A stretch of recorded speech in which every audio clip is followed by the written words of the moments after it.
likened, and the juxtaposition of the same citizenry that this government went to seek for votes. Is this the best way to address this, whereas there is a disconnect, as Mheshimiwa says? In spinning information, creating propaganda, I think give it to the Kenyan media. Yeah. You're good in creating stories. And you see, Pepo Chafu, you can pick it up as a big issue of the whole week and end up demonizing some, and you make it look so big because you talk about Pepo anyway, talk about it in chat. And the president has his own right to express his feelings. And he simply expressed his feelings. Are we amplifying or are Kenyans also doing this? There's no rights of feeling in the No. Okay, let's hear you first then. No, just hear me. Yes. Because don't disrupt my presentation. This perception of emotions and anger, I think, is misplaced. It's completely misplaced. It is misframed, and it is meant to distort facts as they are. I think it's good as a country we remain focused on fundamental facts. The president was elected on a specific agenda with key pillars to deliver to the country. And what the president was talking about is people distorting information and misleading the public, so that then we are not even able to communicate and appreciate where we have come from and what we have done.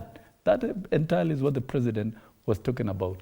Can we have an opportunity to talk about the best story of ourselves?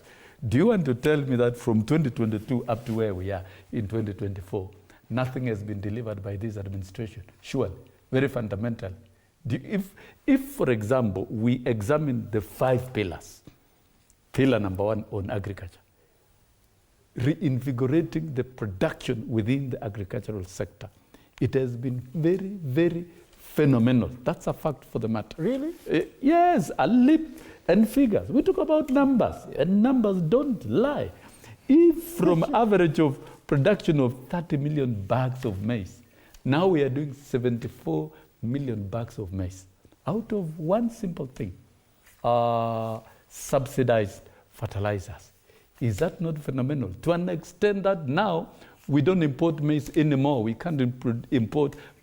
Can you imagine as a country that can produce maize, importing maize, so that then you subsidize the imports, and then you feed the cartels, kill the local farmers, so that you do business through imports. Let me go and let me discuss one key area and allow me. Sugar production. These cartels that have occupied the production chain over the years, right from Moi administration, that is when we started seeing counterfeit sugars being imported to the country. And the sugar industry died in this country. The cane farmers in Nyanza and Western and in Coast, in Ramisi, that industry collapsed. And nobody was explaining. Up to Kibaki administration, those cartels continued. Uhuru administrations, those cartels continued. But do you know, in 2 years, just through the fertilizer subsidy alone, Kenya now is producing surplus sugar that we can almost export.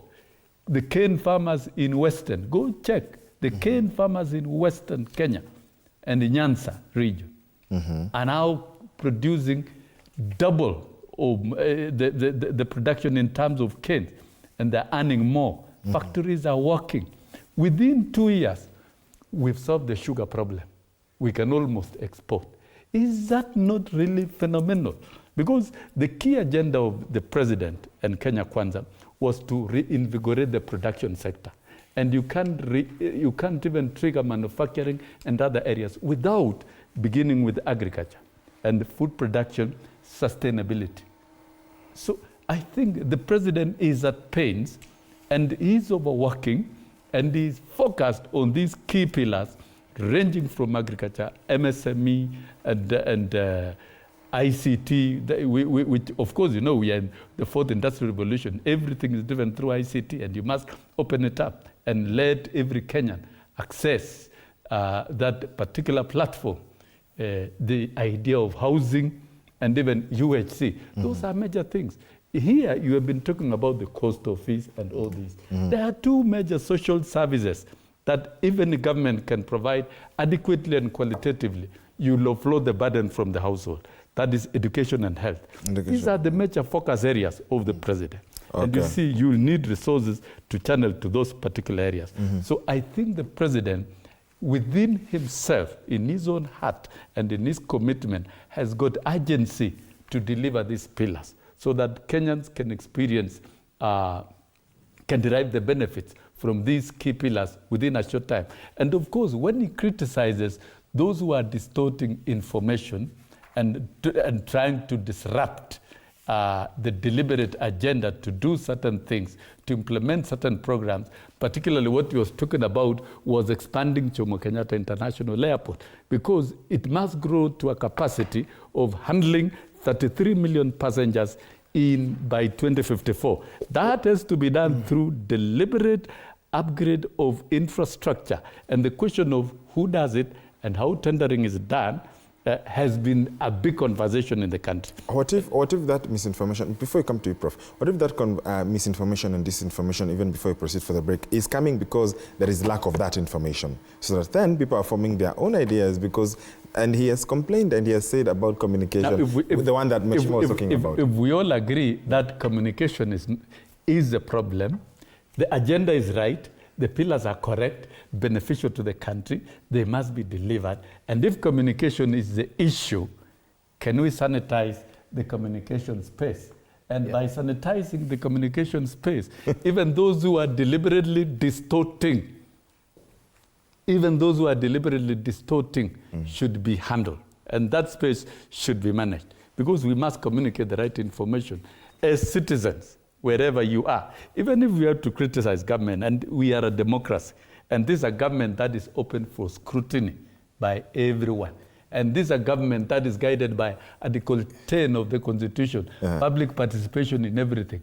But it is not disrupting and distorting information to advance lies. So we cannot be a country that advances lies. Let us be a country that speaks truth. You must prove what you are advancing. And that is why we need to sanitize our communication space. What is it that we are communicating?